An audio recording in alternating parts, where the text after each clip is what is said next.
मेरे दोस्तों, इंसान को कुल अकल भी मिल जाए तो फिर भी अल्लाह की हिकमत का वो इहाता नहीं कर सकता। रब्बे करीम को ज़्यादा पता है कि हमारे लिए कौन सी चीज़ बेहतर है और कौन सी चीज़ हमारे लिए नुकसान का बाइस है। अल्लाह तबारक व तआला की हिकमत ये चाहती है कि मेरे बंदे परेशान ना हो।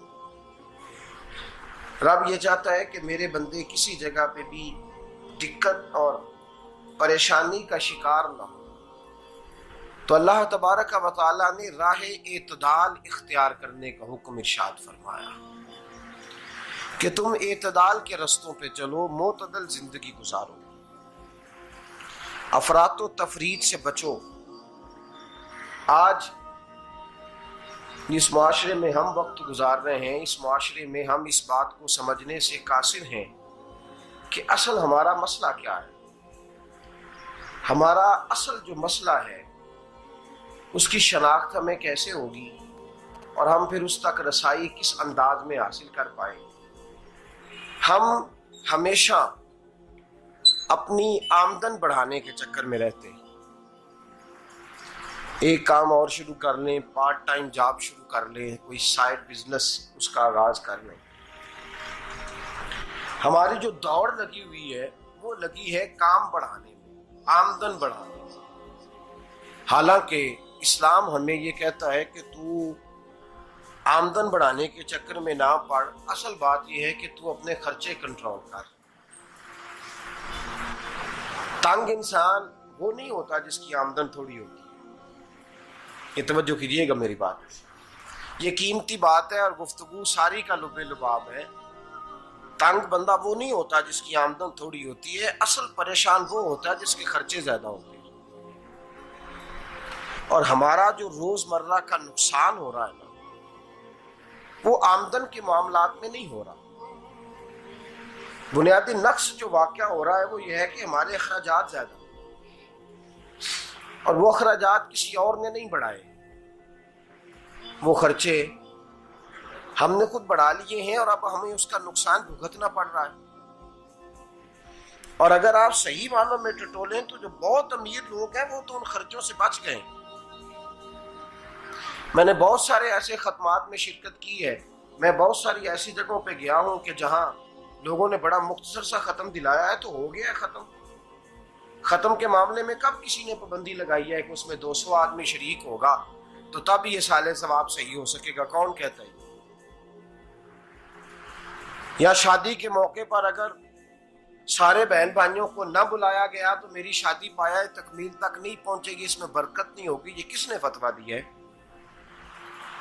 मोतदल जिंदगी का इस्लाम हुक्म देता है।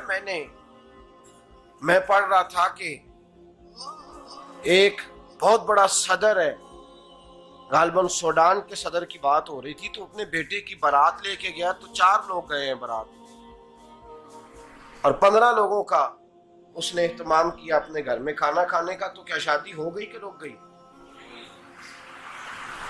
तो भाई राग अलापना इस बात का कि बड़ी परेशानी है, कोई साइड बिजनेस शुरू किया जाए फलान जगह फलान जगह फलान जगह। तो असल मामला ये है कि पहले एक बंदा कमाता है तो फिर भी घर ही चलता है, फिर बड़ा बेटा साथ शामिल होता है तो फिर भी घर ही चलता है, फिर मंझला बेटा शामिल होता है तो फिर भी घर ही चलता है।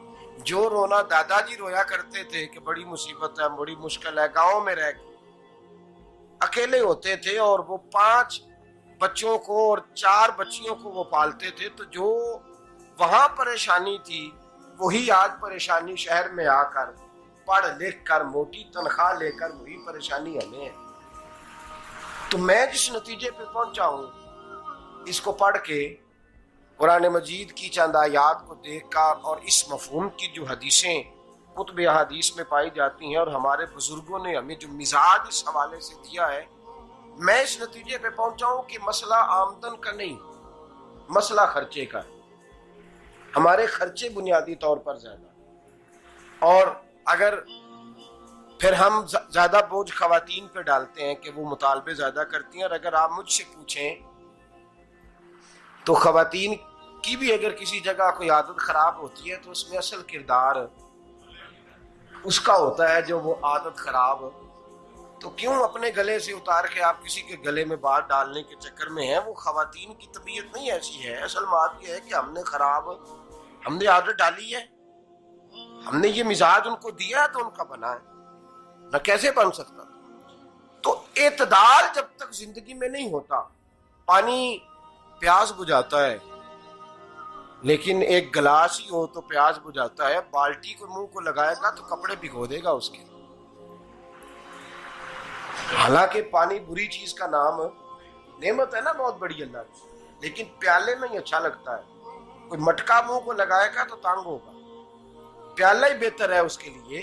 तो मेरे दोस्त, मटके से भी बाज़-औक़ात काम चल जाता है, लेकिन अगर कोई कहे नहीं मुझे दरिया ही चाहिए तो उसका तो घर बह जाएगा, सारा घर बह जाएगा उसका। हमें दरिया काबू करने का मूड बनाया हुआ है तो इससे घर बहा करते हैं, इससे घर बना नहीं करते। घर प्याले से पानी पीने से बनता है। अगर तू दरिया पे कब्जा करने का मूड बनाएगा तो घर बनेगा नहीं, घर बह जाएगा। आग ना हो तो खाना पक नहीं सकता, लेकिन हल्की आंच से खाना पकता है। और अगर आंच तेज कर दी जाए तो जी, करीने क्यास बात कर रहा हूं मैं, अकल से मावरा नहीं कर रहा। करीने क्यास समझाने के लिए मिसालें दे रहा हूं। हल्की आंच पे खाना पक जाता है और आग तेज हो तो खाना जल जाता है। तो खाना उतनी देर ही खाने के काबिल रहता है जब तक वो हल्की आंच पे पकता है। तू जितनी मर्जी तू कहता है नहीं मेरा गुजारे नहीं, आग तेज होनी चाहिए, तो मियां जल जाएगा, जल जाएगा। हवा न मिले तो सांस नहीं आती, ठीक है? ऑक्सीजन ना हो तो सांस है, हवा ना चले तो गुजारा नहीं होता। लेकिन अगर तेज जले ना, अगर तेज जले तो तेज चले तो आंधी और तूफान बन जाए तो छतें गिरा देती है, जाने ले लेती है। हम हैं तूफान के चक्कर में, हम हैं दरिया के चक्कर में, हम हैं बड़े नाव के चक्कर में। तो मियां हल्की आंच ही अच्छी है, याद रख। और एक गिलास पानी का एतदाल से मिलता रहे तो वही मिलता रहे, जरूरत के वक्त वही बेहतर है। तू पूरे दरिया पे कब्जा करने का प्रोग्राम ना बना, तंग हो जाएगा। और मेरे अजीज याद रख, हवा सांस लेने के मुताबिक मिले तो वो ये अच्छी है, जो सांस बंद करने पे आ जाए वो हवा अच्छी।